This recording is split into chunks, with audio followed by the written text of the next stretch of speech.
with some of the songs, I would take a part of myself and exaggerate it, and that was like this Cephas part. Right. And then the song could go somewhere that if it was just like Simon writing a song, it wouldn't have gone. Yeah.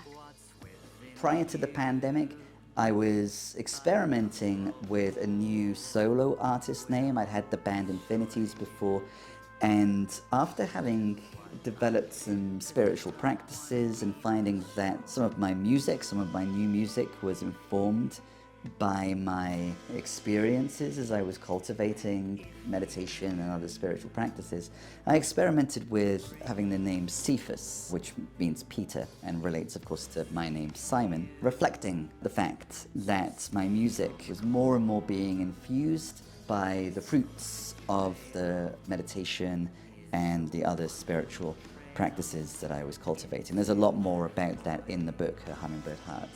Don't wanna be destroyed. Don't wanna be destroyed.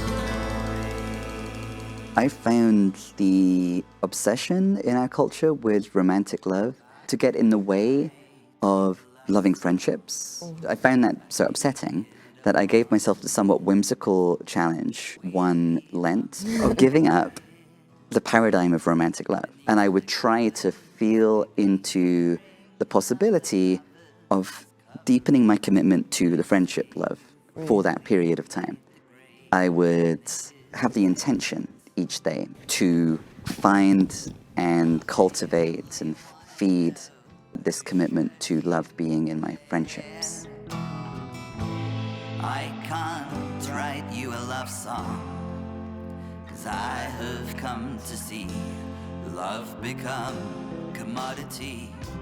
All of the songs on Hum were written in response to prompts in 10 weeks. This was the penultimate week, and instead of being given a normal prompt, we were given other people's lyrics. I thought, okay, this is interesting. I can relate to these lyrics that I need to use as the inspiration this week for the song, because the part of me that did that experiment wanted to be, in love, in like true, authentic love, in the flow of love, but couldn't, and had this idea that there was something about the way in which people practice romantic love that was impeding it. So I thought that would be, let's like just take that as a starting point and then let this exaggerated part of myself that wants to write a love song but can't, for that reason, let that be what the song becomes.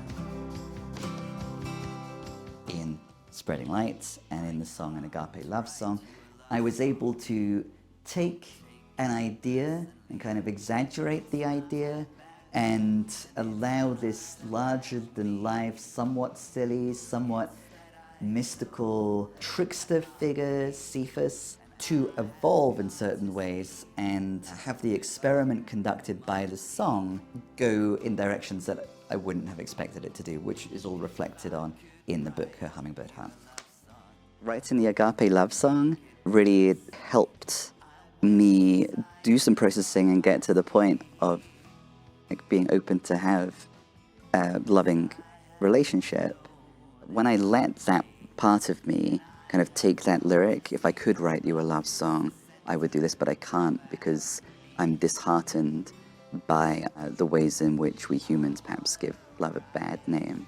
By the end of the song, I found the character saying, I wear desire on my sleeve because I have known agape and I have come to see love is the center of our being. And if that's true, if we experience, yes, I have loving friendships, and I experience that more and more as I pay attention to it. Yes, of course, there's love in my relationship with my friend, there's love in my relationship with a child that I parent, or there's love in the relationship with the stranger that I smile to. Yes, I know that there is love in that.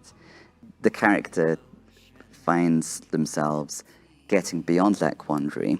I will write you a love song at the end with devotion and humility, because I have known agape.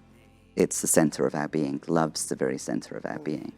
But I found that I needed to kind of take on this persona of Cephas, of this part of me that was skeptical about how us humans are acting and whether we're being loving, to do the thought experiment, process the emotions, and conclude love is the center of all being.